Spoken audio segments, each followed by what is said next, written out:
Yeah, Coach Ryan Gieselman. I'm sorry, Coach. This is your 13th year. Coach, you just told me these numbers. 16th year coaching, and it's my 13th year at Kinston High School.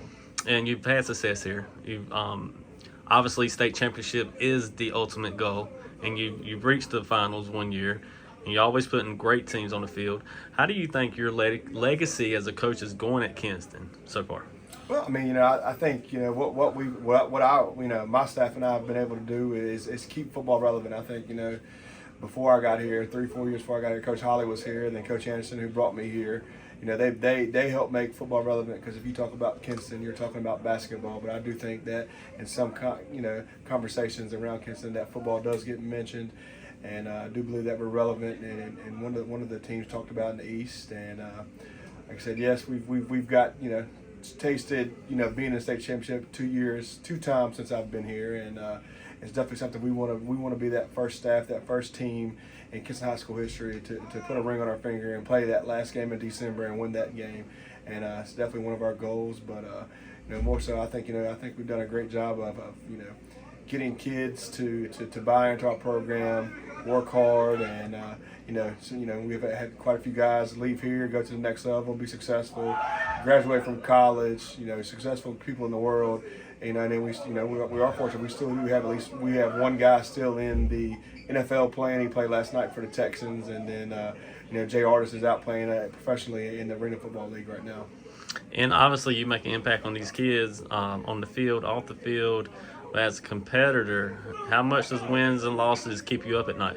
I mean, I think if you ask the public eye, and the public eye, wins and losses really matter. But winning and losing does matter to our staff. But ultimately, we know that our job is to help create these young men and mold them into productive young men in society, that they can go out in the real world and start as a freshman in 4 years, and when life smacks you in the face, that they're going to be able to handle that adversity and go out there and be successful and respond in the correct way, and then set them up to be successful for the rest of their lives.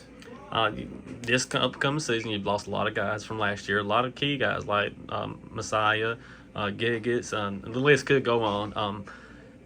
What's your plan to replace those guys? Even though you got guys that played it early on, how's the summer's been going as a coaching experience of coaching a team that doesn't have that many seniors this year? This is a COVID group of seniors. These seniors are special.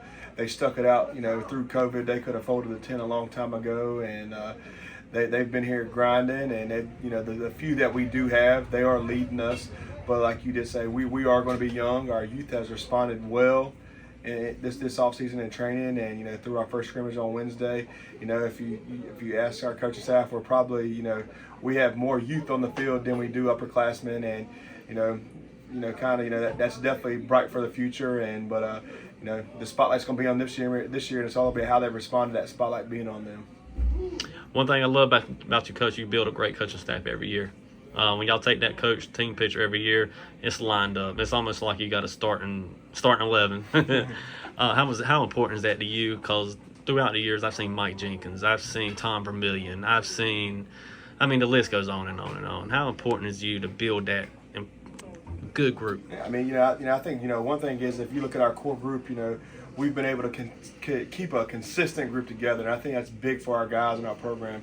And it's yes, at the end of the day, my name's on everything, but it's all about the staff and how they relate to the kids, and what they're coaching those kids up and getting them to respond. And if you don't have a great staff, we won't be successful here, and it's because of those guys. And it's my job to hire those guys and get them in here. And like I said, I think, like you said, we've done a good job of getting some good quality guys. Hated losing a Bowie brother last year, losing a Bowie brother this year. Those are big holes to fill, but I do think that we've got good quality coaches in those positions.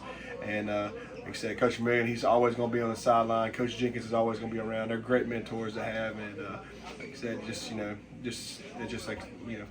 been a good off season of getting coaches in at Kinston High School.